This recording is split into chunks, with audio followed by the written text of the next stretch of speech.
Hello.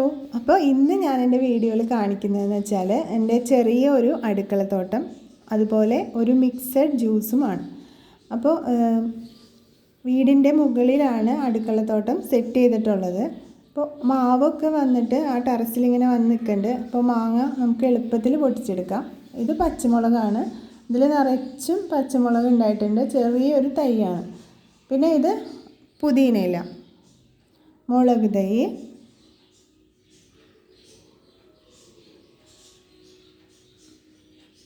ഇതിൽ ഒരു വഴുതനങ്ങ ഉണ്ടായിട്ടുണ്ട്. അപ്പോൾ എല്ലാ ചെടികളിലും ഈ പച്ചക്കറികളെല്ലാം ഉണ്ടായി വരുന്നതേ ഉള്ളൂ. അപ്പം മുളകാണെങ്കിൽ തന്നെ മുളകൊക്കെ പിടിച്ച് വരുന്നുള്ളൂ. അപ്പോൾ മുകളിൽ നല്ല വെയിലാണ്, അതുകൊണ്ട് ഇലയൊക്കെ ഇങ്ങനെ മഞ്ഞ കളറായി നിൽക്കുന്നത്. തക്കാളി ആയാലും പിടിച്ച് വരുന്നതേ ഉള്ളൂ. പിന്നെ ഒരു കുമ്പളമുണ്ട്. കുമ്പളമാണോ മത്തനാണോ എന്ന് കറക്റ്റ് അറിയില്ല. അപ്പോൾ ഇതിൽ നിറച്ചും പൂക്കൾ ഉണ്ടായിട്ടുണ്ട്, പക്ഷേ ഇതിൽ കായൊന്നും ഇതുവരെ പിടിച്ച് കണ്ടില്ല. ചിലപ്പോൾ ഇതിൻ്റെ ഇല തന്നെ തോരൻ വെക്കാൻ എടുക്കേണ്ടി വരുന്നതാണ് തോന്നുന്നത്. കാരണം ഒരു കായ പോലും ഇതിൽ പിടിച്ചിട്ടില്ല. അപ്പോൾ മുകളിൽ തന്നെ മാവ് മുകളിലായതുകൊണ്ട് നമുക്ക് ടെറസിലാണ് ഇതിൻ്റെ ഇലയൊക്കെ വന്ന് നിൽക്കുന്നത്. നമുക്ക് സിമ്പിളായിട്ട് മാങ്ങ ഒക്കെ പറിച്ചെടുക്കാം. ഇപ്പോൾ ഇത് കണ്ണിമാങ്ങ പരുവാണ്. അപ്പോൾ കുറച്ച് കണ്ണിമാങ്ങയ്ക്ക് വേണ്ടിയിട്ട് മാങ്ങ പറിച്ചെടുക്കണം. പക്ഷേ എല്ലാം ഒരുപോലെ തന്നെ കണ്ണിമാങ്ങ ആയിട്ടില്ല. കുറച്ച് പൂവ്, കുറച്ച് കണ്ണിമാങ്ങ, അങ്ങനെയാണ് നിൽക്കുന്നത്. അപ്പോൾ ഇതാണ് എൻ്റെ ടെറസിലെ വിശേഷം. അതായത് എൻ്റെ ചെറിയ പച്ചക്കറിത്തോട്ടമാണ് അപ്പോൾ ഞാൻ നിങ്ങൾക്ക് കാണിച്ചു തന്നത്. താഴെയുണ്ട്, അത് വേറൊരു വീഡിയോയിൽ നമുക്ക് കാണാം.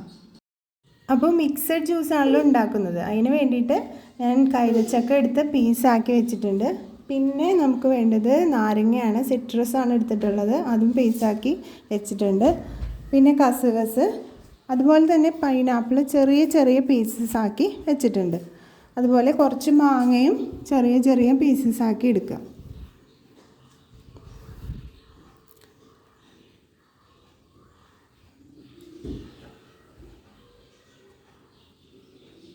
നമ്മൾ അരിഞ്ഞു വെച്ചിട്ടുള്ള പൈനാപ്പിളിൽ കുറച്ച് മിൻറ്റ് ലീഫ് കൂടി ചേർത്ത് നന്നായി അടിച്ചെടുക്കണം.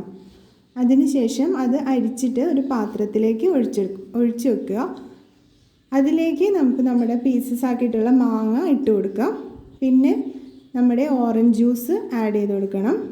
പിന്നെ അതുപോലെ നമ്മുടെ കസുകസ് ഇട്ട് കൊടുക്കണം. പിന്നെ നേരത്തെ ചെറുതാക്കി അരിഞ്ഞിട്ടുള്ള കൈതച്ചക്കയും ഇട്ട് കൊടുത്ത് നന്നായിട്ട് മിക്സ് ചെയ്ത് കുറച്ച് ഐസ് ക്യൂബ്സും കൂടി ഇട്ട് കൊടുത്താൽ അടിപൊളി സൂപ്പറായിട്ടുള്ളൊരു ജ്യൂസ് നമുക്ക് റെഡിയായി കിട്ടും. നല്ല ടേസ്റ്റാണ് ഇത് കുടിക്കാനായിട്ട്.